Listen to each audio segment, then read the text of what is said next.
La province du Haut-Lontem tire son nom des deux fleuves qui l'arrosent, le Haut-Le et l'Ontem. Avec une superficie de 38 465 km², elle reste parmi les plus étendues du Gabon. Le Haut-Lontem compte 125 000 habitants, avec une densité de 3,2 habitants au km². Elle est frontalière de la Guinée équatoriale, du Cameroun et du Congo. Recouverte à 80% de forêt, la région du Septentrion possède un climat équatorial chaud et humide, d'où une pluviométrie élevée. Le relief est par endroits accidenté, comme dans la région de Médouneux, où l'on peut apercevoir les monts de cristal et de gros rochers qui dévoilent leurs atouts naturels, ou sur la route encore plus belle les villes.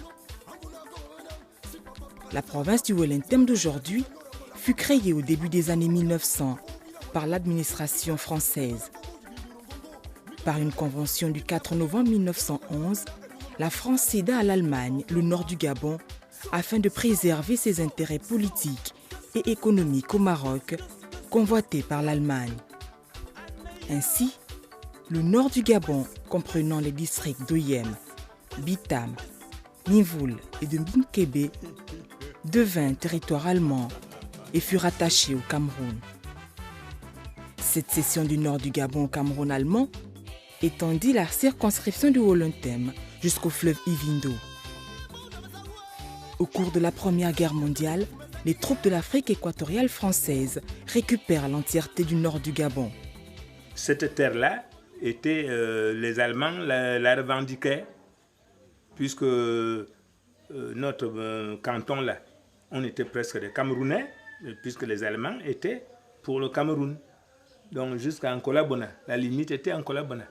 Après cette bataille, les Français les ont poussés jusqu'à Antem, et c'est maintenant comment cette partie est revenue au Gabon. Si vous avez vu le cimetière tout à l'heure, il y a les noms. Il y a même un effort encore qui est dessus. Hein, les Gabonais étaient dedans parmi les soldats français. Flashy, mais bon, c'est un peu dur. Zaman, mais bon, c'est un Cameroun. Nina, je banane de bien. Ben, il y a mon base de tout ban. Ben, Zaman, il y a un attention. Il y a un attention. À man, comme vous me savez, ça, il y en a une manière de tabac. Un an, je te vais l'entrer, non. Et vous montez à l'humanité, à Morabama, un timon bama. Et un bel un timon de moi, il y avait à the top of Colonna. Mais mes dalles, because you never young, but never my fan. And the Baba Kuna Kiri and Jibesi, about Taman of Bayanab, the Babangabi. Madame Ambosu and Saman Alimando and Mokon Mumburu, near Bangatari, and Wafa, Kamloza and Wafa. Ce fait de guerre a été officialisé par le traité de Versailles de juillet 1919. Ce qui caractérise le peuplement dans le Haut-Lontem, c'est son homogénéité linguistique à travers la langue fan. La province s'est enrichie d'une deuxième langue, le Haoussa, communauté installée depuis fort longtemps et dont la reconnaissance de fait a été entérinée par l'État. Haoussa, ça c'est le nom général, mais réellement, nous, nos parents, c'est Kanouri. Les éléphants appelés avant Berberi. Nos parents sont venus en 1905. D'abord, ils se sont basés à Mikebe. Vous connaissez Mikebe là-bas. De Mikebe, Minvoul, Oyem. De Oyem, Minjik, Boué, Makoukou et Mikambo. D'abord, moi qui vous parle, mon grand-père était mort à Mikambo. La population est estimée à environ 16 000 âmes, hein, composée essentiellement de femmes et de Kota et à Aoussa. Bon, les femmes nous sont divisées en deux sous-groupes, il y a l'Intoumou et les Mekènes. La province aura connu aussi des migrations d'autres ethnies du Gabon. À l'exemple de la descendance de la famille Jean Goma, installée à Minzik. Mon père est un ancien militaire français retraité. Il était d'abord installé à Bitam. Après Bitam, il s'est installé à Oyem. Après Oyem, il s'est installé à Minzik ici, dans les années 1945. Si vous voyez la construction de l'église protestante, elle est en terre cuite. L'église catholique en terre cuite. Presque la plupart des bâtiments de la ville. C'est mon père qui faisait ces briques et il est mort en 1985. Le débat politique qui a précédé et succédé à l'indépendance était très mouvementé entre les partisans de l'Union démocratique sociale gabonaise et ceux du Bloc démocratique gabonais. Résultat de la rivalité entre Jean-Hilaire Obam et Léon Mba. Tout cela n'a pas empêché aux nordistes de fêter l'indépendance. Je suis allé à Bitam pour prononcer le discours d'indépendance. À Bitam, chez moi. Et je vous dis, dans notre assemblée, la fête nationale elle-même, on l'a passée chez soi. Je ne pouvais me trouver qu'à Bitam ce jour-là pour lire le discours, le 17 août. Le mot frappant, c'est que, comme protestant, je m'étais référé à Siméon, à la naissance du Christ. J'ai dit maintenant je peux mourir parce que j'ai vu l'indépendance de mon pays.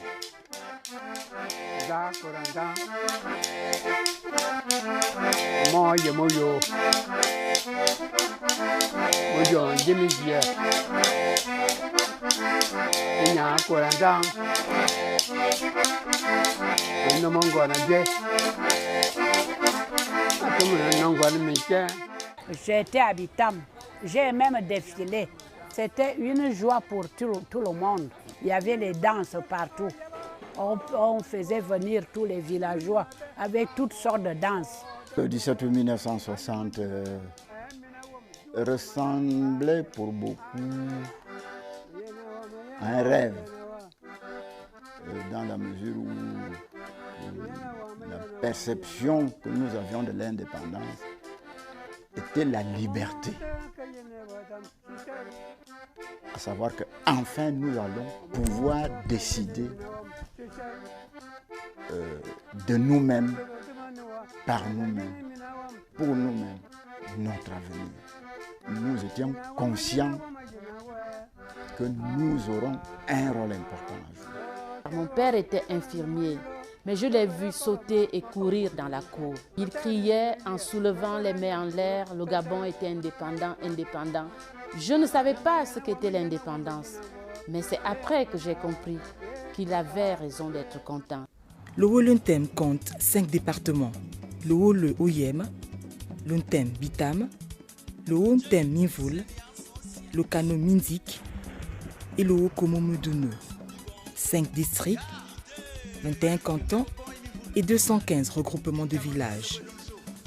Érigé en région en 1903, le Haut-Lentem avait pour chef de région le colonel Weber. Au lendemain de l'indépendance, Pierre Fanguinoveni est nommé préfet. En 1976, le lieutenant-colonel Henri Pouna devient le premier gouverneur.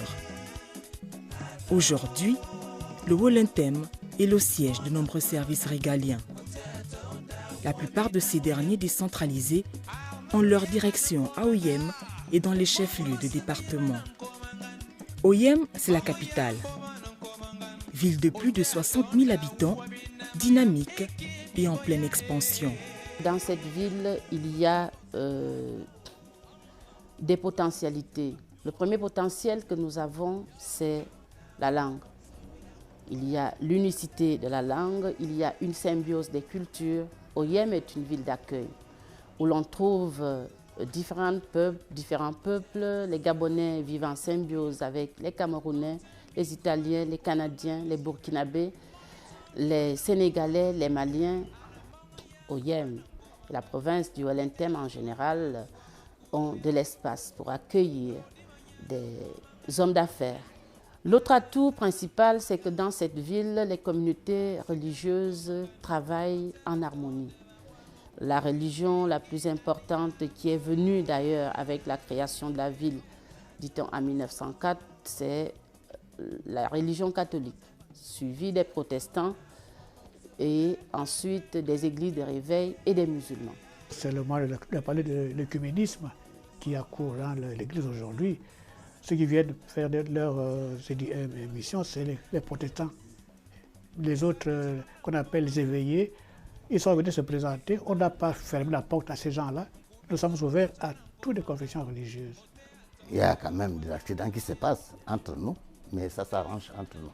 Depuis l'indépendance, la ville s'est modernisée et M. Nzogo Joseph a fixé sur la pellicule ses mutations en noir et blanc. J'ai commencé en 1961. Quand il y a eu que OIM se développe, des maisons qu'on enlevait, je les filmais avant qu'on enlève cette maison-là. Je prends la photo à cette maison-là. Ce sont toutes ces photos-là que j'ai ici, j'ai ces archives. Et il y a aussi, je faisais aussi des photos à certaines autres personnalités, les autorités d'OIM et même le président qui venait de Libreville en visite aussi ici. OIM connaît les problèmes de toutes les grandes villes. Engorgement fréquent, insalubrité, inadaptation des infrastructures. Mais l'optimisme demeure. Une ville comme OIM est en phase de devenir un pôle d'exemplarité, un pôle qui est capable de booster l'économie nationale par sa situation géographique. Un pôle qui est capable d'influencer l'économie de la sous-région. Il suffit de prendre la décision. Par le biais de l'Union européenne, un accent particulier a été mis sur l'axe routier Medouman, Lalara, Mindik, OIM, Bitam et Eboro, ce qui facilite les échanges des biens et des personnes. Cette route est bitumée jusqu'à la frontière avec le Cameroun. Cependant, les axes intervilles et départementaux ont besoin de travaux urgents, vu l'état de dégradation avancé de certaines voies.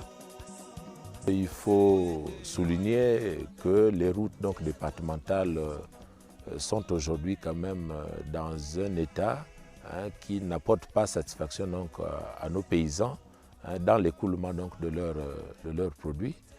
Donc avec le renforcement des capacités de la subdivision de TP, j'espère que ces routes-là seront de plus en plus praticables en toute saison pour permettre que les populations évacuent vers les centres urbains, vers le centre urbain, leurs produits vivriers.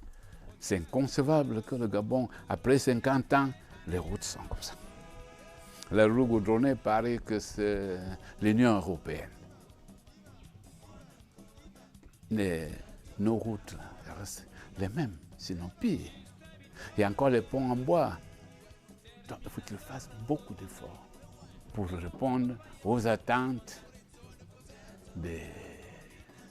du peuple.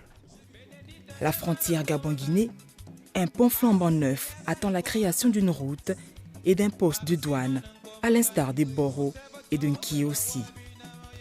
On a bien remarqué que les fraudeurs passent au niveau d'ici.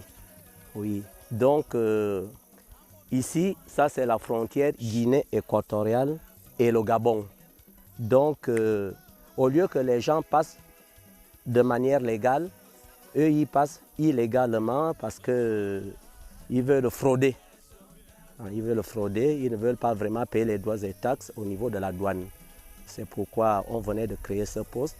Alors, c'est des gens qui passent tout leur temps à œuvrer pour faire transporter des gens par-ci, par-là. Et mon commandant de brigade, nous sommes là pour lutter contre ce fléau-là. À partir du pont qui lie directement le Gabon à la Guinée équatoriale, je pense que les Équatos pourraient venir s'approvisionner tranquillement et les Gabonais vice-versa. Les opérateurs économiques ont investi le domaine du transport avec de nombreuses sociétés fort bien organisées qui sillonnent le pays. À Minvoul, les motos sont de plus en plus présentes pour pallier le manque de taxis et renforcer ainsi le transport urbain. Ce transport existe depuis 4 ans. Cette activité nous permet de vivre, parce que par jour, on arrive quand même à récolter 1000 francs ou 2000 francs. De Minzik à Oyem, en passant par Bitam et Minvoul, ce sont de nombreux aérodromes aujourd'hui abandonnés, mais qui faisaient jadis la fierté du nord du Gabon. Actuellement, seul Wormekok est opérationnel. L'économie de la région est aussi influencée par les camions transporteurs de vivres frais. Province à vocation agricole par excellence, le Wollentem, avec une production essentiellement vivrière, nourrit bien sa population et les excédents alimentent une partie du marché de Libreville. La province a connu ses heures de gloire avec la production du cacao et du café. Dans l'ensemble de la province, Minvoul était le plus grand, était la mamelle du cacao, suivi des Bitam.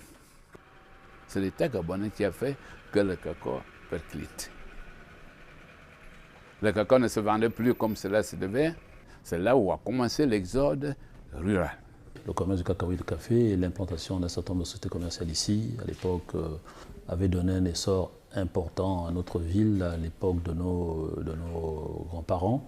Cette période-là, jusqu'au début des années 60 d'ailleurs, notre ville était considérée comme étant la principale, je dirais la première ville économique de la province du Wollentem.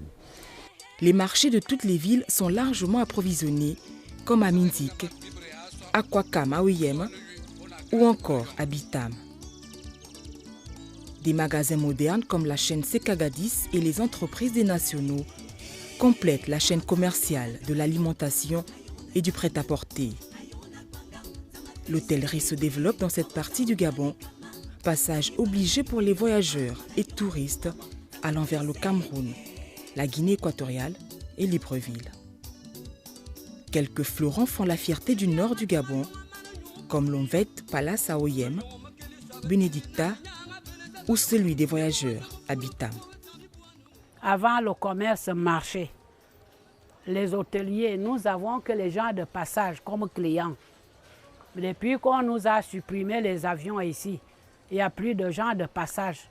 À partir du mois de juin, juillet, quand les mois juillet, août, quand les 3 mois là sont finis, il n'y a plus personne, même pas une mouche à la porte. Il existe dans le Wollentem quelques usines phares qui emploient de nombreux compatriotes, notamment la Sobraga Oyem, dont l'une des bières est prisée dans tout le pays. À Minzik, c'est la société SIAT qui est spécialisée dans les viacultures. En 1981, l'État gabonais a mis ce projet en place avec de gros moyens, juste pour préparer l'après-pétrole et créer de l'emploi aux Gabonais. Le projet des années 2000, c'était d'atteindre les 28 000 hectares et que cette société puisse s'implanter dans tout le territoire de la République afin que les effets bénéfiques de l'hévéaculture puissent être bénéfiques aussi pour toutes les populations gabonaises.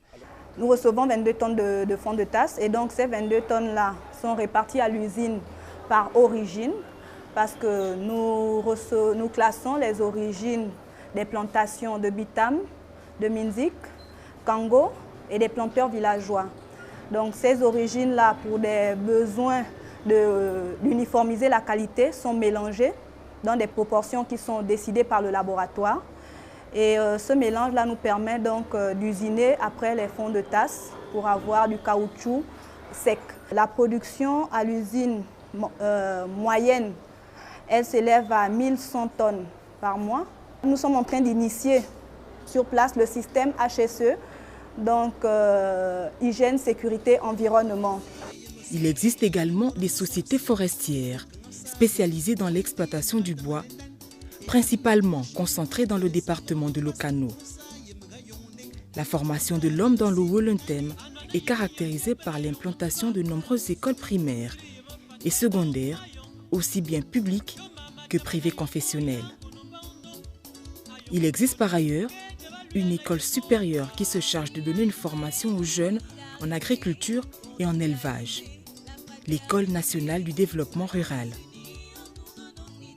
Le système sanitaire bénéficie de nombreux centres de santé dans les préfectures et sous-préfectures, comme à Kamisatouk. Nous fonctionnons comme un grand centre, comme un grand dispensaire. Si nous avons un cas qui nécessite une hospitalisation, mais on ne peut pas l'hospitaliser, mais on fait des petits soins d'observation. Si le patient va mieux, il peut rentrer. S'il y a un cas qui nécessite une évacuation, on évacue au centre hospitalier d'Oyem. Non loin d'Oyem, le célèbre hôpital des lépreux d'Ébègne n'est pas en reste. Je suis arrivé ici en 1973.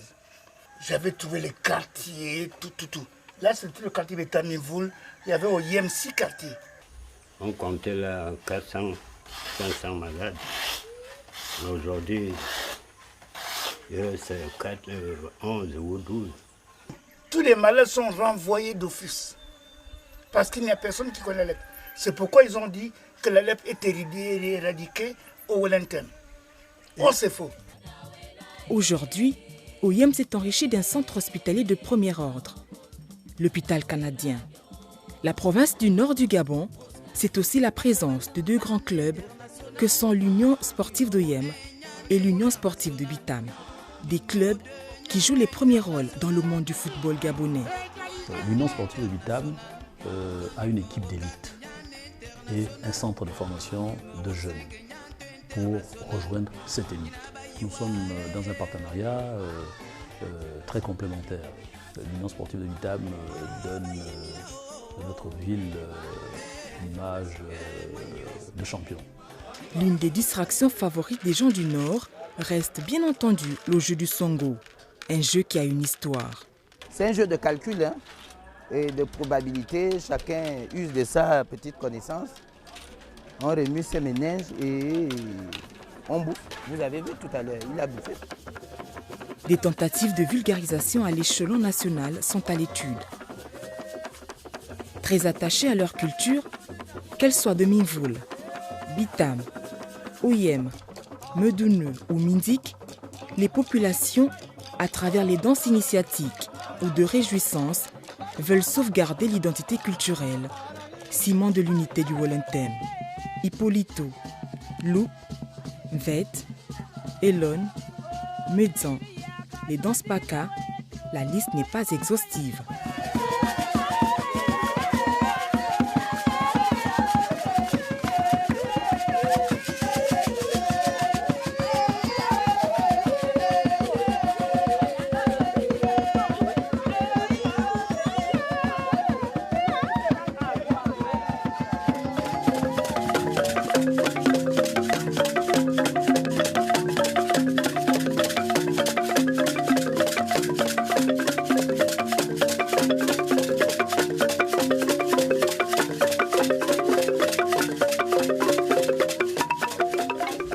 Enfin, l'art culinaire avec la spécialité nordiste, le paquet de concombre. Délicieux mets qui requiert un savoir-faire. La cuisine du Nord s'accompagne du manioc, le plus prisé qui peut être considéré comme une appellation contrôlée, est celui d'Anizoc de Bitam, qui n'échappe pas à la contrefaçon, mais qui mérite d'être préservé. Le manioc qu'on prépare là s'appelle Makongo. Le manioc Makongo, Anizoc, c'est le nom du village. Les gens qui reviennent de Libreville achètent ce manioc. Les gens qui reviennent de Port-Gentil achètent ce manioc. Les gens qui reviennent de Lambaréné achètent ce manioc. Si tout le monde était comme moi, je pouvais le souhaiter, faire une association, demander les crédits et faire les choses qui peuvent nous aider. Le Wollentem a vu en 50 ans ces cités se moderniser, se transformer grâce aux efforts de ses fils, mais également grâce aux nombreux investissements de l'État. Les atouts du Wollentem sont nombreux, avec la possibilité de devenir le grenier du Gabon, de développer le tourisme avec les monts de cristal et la forêt de Minkébé, la valorisation des sites de guerre et des grottes de Efot à Medoune. le voisinage immédiat avec la Guinée équatoriale, le Cameroun et le Congo placent le WLNTEM en pole position dans le cadre des politiques de développement économique et des échanges entre les États de la zone CEMAC et de l'Union africaine.